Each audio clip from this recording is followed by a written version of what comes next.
Hello everyone, good afternoon. આપણે એમપીસીએમાં વાત કરીએ તો આગળના લેક્ચરમાં આપણે ડિસ્કસ કર્યું હતું કે એક્સટર્નલ મેમરી ઇન્ટરફેસિંગ આપણે કેવી રીતે કરીએ છીએ અને તેના મેઇન વર્ઝન કયા કયા છે એના વિશે આપણે ચર્ચા કરી હતી. હવે આજે આપણે જોઈશું માઇક્રો પ્રોસેસર અને માઇક્રો કંટ્રોલર વચ્ચેનો તફાવત શું છે, કમ્પેરિઝન, અને એની બે વચ્ચેની સરખામણી આપણે આજે જોઈશું. હવે આ ઘણીવાર જીટીયુને પૂછાયેલી છે એટલા માટે ધ્યાનથી કરવાની છે આપણે આ થિયરી. તો આપણે જોઈએ માઇક્રો પ્રોસેસરનો ઉપયોગ બાહ્ય હાર્ડવેર ડિવાઇસ એટલે કે એક્સટર્નલ ડિવાઇસ જેવા કે રેમ, રોમ, પેરિફેરલ ડિવાઇસને જોડીને સામાન્ય હેતુક એટલે કે જનરલ પર્પસ, ખાસ હેતુક એટલે કે ડેડિકેટેડ સિસ્ટમ ડિવાઇસ કરવા માટે થાય છે. એટલે કે આનો ઉપયોગ ક્યારે થાય છે કે કોઈ પણ જનરલ પર્પઝ માટે અથવા તો ડેડિકેટેડ સિસ્ટમ ડિવાઇસમાં કરવામાં આવે છે. માઇક્રો કંટ્રોલરનો ઉપયોગ સામાન્યપણે આપણે શેમાં ઉપયોગમાં લેવાય છે, રિયલ ટાઈમ ઇન્સ્ટ્રુમેન્ટેશન અને ઔદ્યોગિક એપ્લિકેશનમાં ખાસ કાર્યો માટે થાય છે. એટલે માઇક્રો કંટ્રોલરનો ઉપયોગ કયા ટાઈમે અને શું કામ થાય છે તો કે રિયલ ટાઈમ ઇન્સ્ટ્રુમેન્ટ માટે, કે એટલે આપણે કોઈ પણ જગ્યાનો સાચો ટાઈમ જોઈતો હોય તેના માટે, અને ઔદ્યોગિક એપ્લિકેશન એટલે કે ઇન્ડસ્ટ્રીઝમાં ખાસ કાર્યો થાય છે જે માઇક્રો કંટ્રોલરનો ઉપયોગ થાય છે. આમ આપણે ખૂબ જ ઓછું બાહ્ય હાર્ડવેર જોઈએ છે. એટલે કે જે માઇક્રો કંટ્રોલર હોય છે એમાં આપણે બહુ જ ઓછું એક્સટર્નલ ડિવાઇસ અથવા તો એક્સટર્નલ મટીરિયલ હોય હાર્ડવેર એની જરૂર પડે છે માઇક્રો કંટ્રોલરમાં. મોટાભાગનું હાર્ડવેર માઇક્રો કંટ્રોલરની અંદર જ આવેલું હોય છે. એટલે કે મોટાભાગનું જે પણ સિસ્ટમ હોય એ માઇક્રો કંટ્રોલરની ચીપની અંદર જ હોય છે. હવે ઇન્ટેલના પ્રખ્યાત 8-બીટ માઇક્રો પ્રોસેસર 8085 અને 8-બીટ માઇક્રો કંટ્રોલર 8051 વચ્ચેની આપણે કમ્પેરિઝન જોઈશું. હવે એ બંને વચ્ચે પિન કન્ફિગરેશન કેવું છે એ આપણે અહીંયા જોવાનું છે. પિન કન્ફિગરેશન એટલે કે 8051 અને 8085 એટલે કે 8085 છે જે તમે અહીંયા જોઈ રહ્યા છો. ફર્સ્ટ છે 8085 એ છે માઇક્રો પ્રોસેસર અને 8051 જે છે માઇક્રો કંટ્રોલર. હવે તેના પિન ફંક્શન કેવા હશે, પિન કન્ફિગરેશન એટલે કેટલી પિન હોય છે, કેટલા એડ્રેસ હોય છે, કેટલી ડેટા બસ હોય છે, ઇન્ટરપ્ટ હોય છે, આઉટપુટ, બધું આપણે જાણીશું અહીંયા. હવે પિન કન્ફિગરેશનની વાત કરીએ કે માઇક્રો કંટ્રોલર અને માઇક્રો પ્રોસેસરમાં ટોટલ પિન સરખી જ હોય છે. એ બંનેમાં 40 પિન હોય છે. હવે એડ્રેસ બસ 16 હોય છે, બંનેમાં સરખી જ હોય છે, અને ડેટા બસ પણ 8 હોય છે. હવે ઇન્ટરપ્ટ પિન હોય તે 8085માં 5 હોય છે, જ્યારે 8051માં 2 જ હોય છે.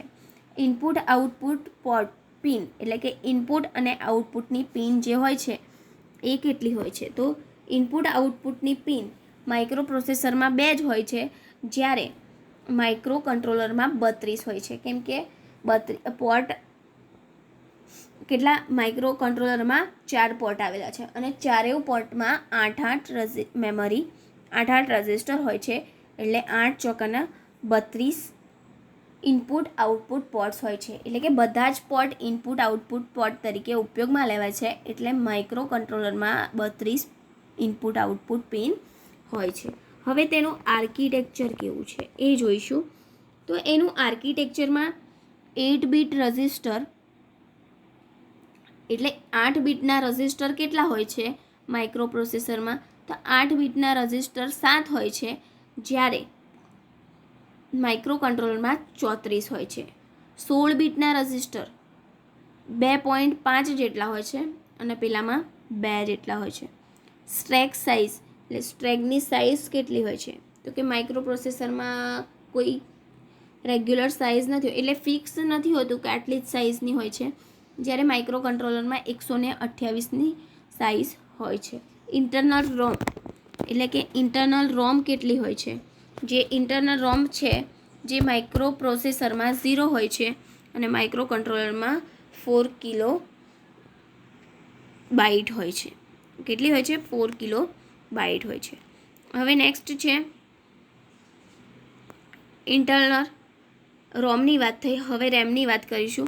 તો ઇન્ટરનલ રેમ 0 હોય છે જ્યારે માઇક્રો કંટ્રોલરમાં 128 હોય છે. એક્સટર્નલ મેમરી, હવે માઇક્રો પ્રોસેસર છે પણ તેમાં એક્સટર્નલ મેમરી પણ હોય છે.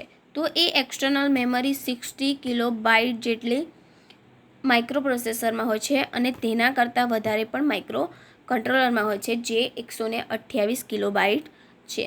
હવે ફ્લેગ્સ કેટલા ઉપયોગમાં લેવાય છે? જેમ આપણે આગળ ચર્ચા કરી છે ફ્લેગ વિશે કે માઇક્રો પ્રોસેસરમાં 5 ફ્લેગ હોય છે જ્યારે માઇક્રો કંટ્રોલરમાં 4 ફ્લેગ હોય છે. ટાઈમર્સ 0 અને કંટ્રોલરમાં 2 ટાઈમર્સનો ઉપયોગ કરવામાં આવે છે. પેરેલલ પોર્ટ પ્રોસેસરમાં 0 છે અને કંટ્રોલરમાં 4 છે. સિરિયલ પોર્ટ્સ 1 બંનેમાં સરખા જ છે. હવે આપણે જોઈએ માઇક્રો પ્રોસેસર અને માઇક્રો કંટ્રોલર વચ્ચે બીજો ખાસ તફાવત તેના ઇન્સ્ટ્રક્શન સેટમાં હોય છે. એટલે કે બીજો કોઈ તફાવત હોય તો એના ઇન્સ્ટ્રક્શન સેટમાં હોય છે.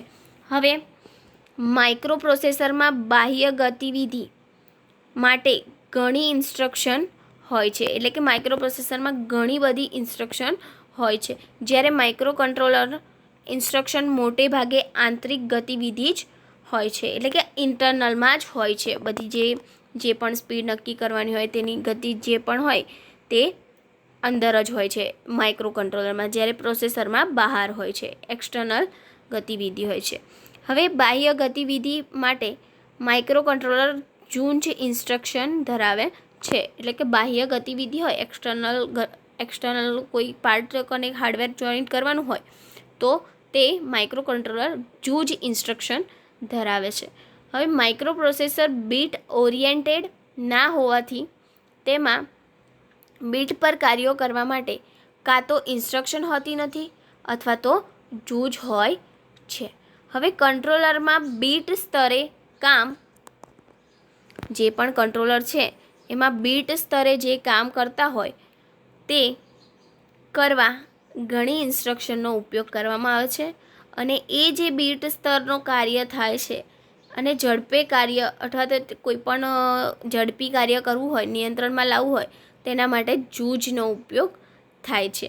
જે ઔદ્યોગિક નિયંત્રણ વિનિયોગમાં પ્રાથમિક જરૂરિયાત પ્રમાણે થાય છે.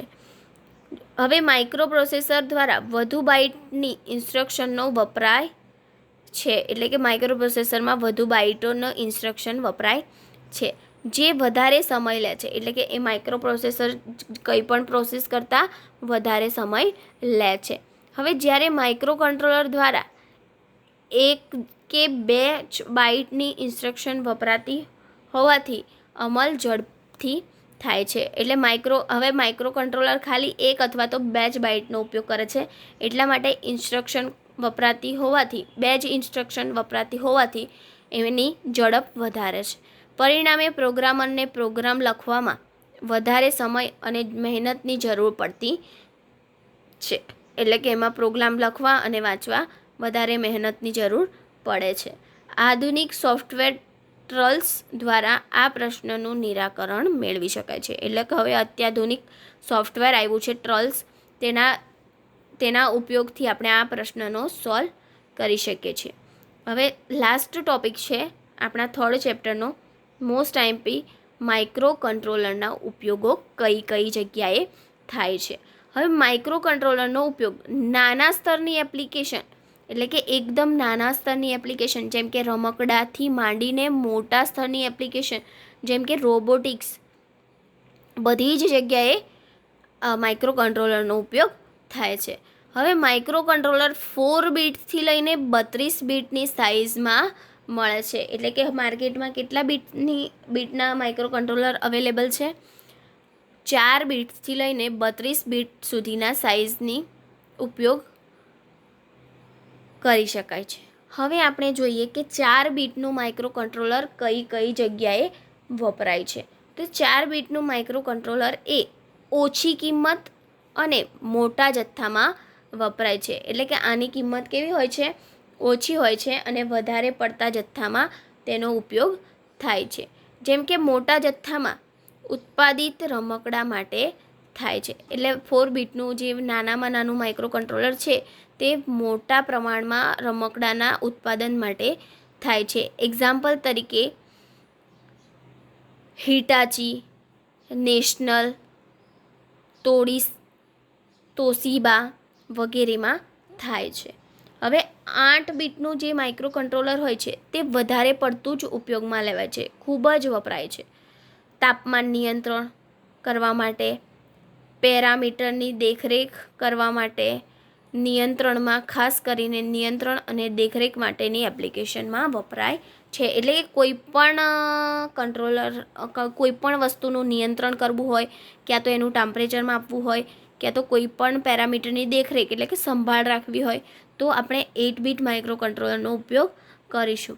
હવે model VCR, microwave oven, TV વગેરે માટે ખાસ ઉપયોગી છે. એટલે કે VCR, માઇક્રોવેવ ઓવન અને ટીવીમાં 8 બીટનું માઇક્રો પ્રોસેસર વપરાય છે અને તેનું જે મશીન હોય છે એ ઝડપથી નિયંત્રણ માટેનો પણ ઉપયોગી છે. એટલે ઝડપી નિયંત્રણ લાવે છે. એક્ઝામ્પલ તરીકે લઈએ તો ઇન્ટેલનું 8051, ઝીલોંગ 28 વગેરે માઇક્રો કંટ્રોલરનો ઉપયોગ થાય છે.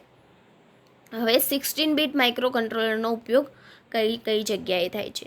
તો 16 બીટ માઇક્રો કંટ્રોલરનો ઉપયોગ ઝડપી ગણતરી ધરાવતા નિયંત્રણમાં, જેવા કે મોટરની ગતિ નિયંત્રણ માટે વગેરે માટે તેનો ઉપયોગ થાય છે. અને ઇન્ટેલના 80C196, નેશનલ HPC 1664, ઇટાચી H8/532 આ બધા એના એક્ઝામ્પલ્સ છે. લાસ્ટ છે 32 બીટનો માઇક્રો કંટ્રોલર કઈ જગ્યાએ ઉપયોગમાં લેવાય છે? તો 32 બીટનો માઇક્રો કંટ્રોલર ઉચ્ચ ઝડપ અને કાર્યક્ષમતા ધરાવતા માઇક્રો કંટ્રોલરને જેનો ઉપયોગ સુપરવાઇઝરિંગ સ્તરે થાય છે. એટલે કે જે 32 બીટનું માઇક્રો કંટ્રોલર હોય છે એને સુપરવાઇઝિંગ સ્તરે આપણે તેનો ઉપયોગ કરીએ છીએ. એપ્લિકેશન જેવી કે રોબોટિક્સ, ઉચ્ચ બુદ્ધિ ક્ષમતાવાળા instrument, image processing, avionics, telecommunication, automobile વગેરેમાં 32 બીટનું માઇક્રો કંટ્રોલરનો ઉપયોગ થાય છે. અને એક્ઝામ્પલ તરીકે લઈશું તો ઇન્ટેલ 8096 જે માઇક્રો કંટ્રોલર હોય છે તેનો ઉપયોગ થાય છે. હવે આપણે અહીંયા આપણું આ 3rd ચેપ્ટર કમ્પ્લીટ થાય છે. તો આપણે એકવાર બધા જ ટોપિકને રિવાઇઝ કરી લઈશું. તો ફર્સ્ટ ઓફ ઓલ આપણે ફર્સ્ટ લેક્ચરમાં જોયું હતું કે માઇક્રો કંટ્રોલરનો ઉપયોગ કઈ કઈ જે મતલબમાં ઇન્ટ્રોડક્શન હતું. પછી એમાં જ માઇક્રો કંટ્રોલરનો પરિચય હતો. હવે માઇક્રો કંટ્રોલરના પરિચયમાં આપણે જોયું હતું કે માઇક્રો કંટ્રોલરની અંદર ALU એટલે કે એરિથમેટિક લોજિકલ યુનિટ, એક્યુમ્યુલેટર અને બીજા બધા અલગ અલગ રજિસ્ટરોનો ઉપયોગ કરેલો, પ્રોગ્રામ કાઉન્ટર, સ્ટેક પોઇન્ટર, આંતરિક RAM, ROM, serial input output ports, interrupts, clock circuit, timer અને કાઉન્ટરનો આપણે ઉપયોગ થાય છે. એ બધું આપણે વિસ્તૃતમાં માહિતી મેળવેલી. હવે આના જે પણ માઇક્રો કંટ્રોલર જે વધારે એક્ઝામમાં પૂછાય છે કે માઇક્રો કંટ્રોલરના ફાયદાઓ, આપણે જો માઇક્રો કંટ્રોલરનો ઉપયોગ કરીએ તો તેના ફાયદાઓ કયા કયા છે તો એ પણ આપણે જોયું. તો કે માઇક્રો કંટ્રોલરનો ઉપયોગ કરવાથી આપણને સિસ્ટમની મરામત સરળ થઈ જાય છે. એટલે કે સિસ્ટમની જે મરામત ખર્ચ હોય છે એ આપણને ઓછો થાય છે. પછી કોઈ પણ ડિઝાઇનમાં સમય ઓછો જતો હોવાથી સિસ્ટમની લાઈફ સાયકલ નાની થઈ જાય છે. એટલે કે જો સિસ્ટમમાં વધારે ટાઈમ લાગે તો એની સાયકલ નાની થઈ જાય છે. પછી સોફ્ટવેર આંતરિક રોમમાં સંગ્રહેલ હોય સુરક્ષિત હોય છે. એટલે કે કોઈ પણ સોફ્ટવેરમાં આપણે કોઈ પણ ડેટાને સ્ટોર કર્યા હોય તો તે સુરક્ષિત હોય છે. ઓછી કિંમતમાં આપણને માઇક્રો કંટ્રોલર મળી જાય છે અને તેનું કદ પણ નાનું હોય છે, એટલા માટે બાહ્ય જોડાણો પણ બહુ જ ઓછા જોઈતા હોય છે અને તે બરાબર વિશ્વનીય છે, એટલે કે આપણને બહુ જ જરૂરી છે. પછી નેક્સ્ટ ટોપિક જોયો હતો આપણે માઇક્રો કંટ્રોલરના પિન ફંક્શન, જે આપણે હમણાં જ ચર્ચા કરી હતી કે સરખામણીમાં શું શું આવે છે. તો માઇક્રો કંટ્રોલરમાં 40 પિનો હોય છે. એમાંથી 16 pin data 32 pin input output પોર્ટ્સની હોય છે, 5 ઇન્ટરપ્ટ ડિવાઇસ હોય છે, 2 ઇન્ટરપ્ટ પોઈન્ટ હોય છે વગેરે વિશે આપણે વીસીસી અને વીએસએસ, જે આપણે +5 વોલ્ટ આપીએ છીએ વીસીસીને અને વીએસએસને ગ્રાઉન્ડ કરતા હોય છે. તો આપણે જોયું. અને માઇક્રો કંટ્રોલરમાં 4 પોર્ટનો ઉપયોગ થાય છે. પોર્ટ 1, પોર્ટ 0, પોર્ટ 2 અને પોર્ટ 3 એમ કરીને 4 પોર્ટનો ઉપયોગ થાય છે. અને તેના જે પણ કંટ્રોલ ફંક્શન હતા એ આપણે જોયા. એએલઈ, તો એએલઈનું ફૂલ છે એરિથમેટિક લેચ એનેબલ, જે એનું ફૂલ ફોર્મ થશે. પછી નેક્સ્ટ હતું પીસેન, એટલે કે પ્રોગ્રામ સ્ટેબલ એનેબલ વગેરે વિશે આપણે ચર્ચા કરી હતી. પછી નેક્સ્ટ હતું માઇક્રો કંટ્રોલરનો આર્કિટેક્ચર, એટલે કે આર્કિટેક્ચર ઓફ માઇક્રો કંટ્રોલર, તેની કેરેક્ટરિસ્ટિક જોઈ હતી, એટલે કે લાક્ષણિકતાઓ કઈ કઈ છે એના વિશે આપણે અભ્યાસ કર્યો હતો. તો એ પણ મોસ્ટ એમપી છે, જે જીટીયુમાં વારંવાર પૂછાય છે. નેક્સ્ટ હતું એનો આર્કિટેક્ચર, ફ્લેગ રજિસ્ટર, એટલે કે પ્રોગ્રામ સ્ટેટસ વર્ડ પણ એનું નામ છે, બીજા નામથી ઓળખાય છે. પીએસડબલ્યુ, એટલે પીએસડબલ્યુનું ફૂલ ફોર્મ છે પ્રોગ્રામ સ્ટેટસ વર્ડ. હવે આની અંદર આપણે 5 ફ્લેગની ઉપયોગ થાય છે: carry flag, auxiliary carry flag, user flag અને પેરિટી ફ્લેગ અને ઓવરફ્લો ફ્લેગ. અને 2 બેંકનો ઉપયોગ થાય છે, RS1 અને RS0. આ બંને RS1 અને RS0 જે બેંકને સિલેક્ટ કરવા માટે કામ લાગે છે. બેંક કેટલી 4 હોય છે: બેંક 0, બેંક 1, બેંક 2, બેંક 3 એમ કરીને 4 બેંક હોય છે. નેક્સ્ટ ટોપિક જોયો હતો આપણે પ્રોગ્રામ કાઉન્ટર અથવા તો ડેટા પોઇન્ટર રજિસ્ટર પણ કહેવામાં આવે છે, DPTR. તો એના વિશે પણ આપણે ચર્ચા કરી. હાયર બાઇટ DPTRના કેટલા 2 ભાગ હોય છે, હાયર બાઇટ અને લોઅર બાઇટ, એમ 2 ભાગમાં વહેંચવામાં આવે છે. સ્ટેક પોઇન્ટર વિશે ચર્ચા કરી. પછી ઇન્ટરનલ રેમ ઓર્ગેનાઇઝેશન, જે સતત જે જીટીયુમાં પૂછાયેલું છે અને એ વારંવાર પૂછાય છે કે તેના એડ્રેસ શું છે, તેના ફંક્શન શું છે, એ પણ આપણે ચર્ચા કરી. સ્પેશિયલ ફંક્શન રજિસ્ટર્સો કયા છે એના વિશે પણ આપણે ચર્ચા કરી. નેક્સ્ટ ટોપિક છે ઇનપુટ આઉટપુટ પોર્ટ્સ. તો પોર્ટ્સ વિશે, પોર્ટ્સ કાર્ય કેવી રીતે કરે છે. પોર્ટ કેટલા છે? 4 પોર્ટ્સ છે, પોર્ટ 1, પોર્ટ 2, પોર્ટ 3 અને પોર્ટ 0 એમ 4 પોર્ટ્સ છે. ટાઈમર્સ એન્ડ કાઉન્ટર વિશે પણ આપણે ચર્ચા કરી. ટાઈમર અને કાઉન્ટર. પછી હવે ટાઈમર અને કાઉન્ટર તરીકેનું કાર્ય કેવી રીતે થઈ શકે છે તે પણ આપણે જોયું. અને આજે જોયું હતું ઇન્ટરફેસિંગ ઓફ મેમરી. અને આજે જે લાસ્ટ ટોપિક જોયો આપણે માઇક્રો કંટ્રોલર અને માઇક્રો પ્રોસેસર વચ્ચેનું ડિફરન્સ અથવા તો સરખામણી જોયા અને એપ્લિકેશન્સ ઓફ માઇક્રો કંટ્રોલર. તો અહીંયા આપણું ચેપ્ટર 3 કમ્પ્લીટ થાય છે. Thank you.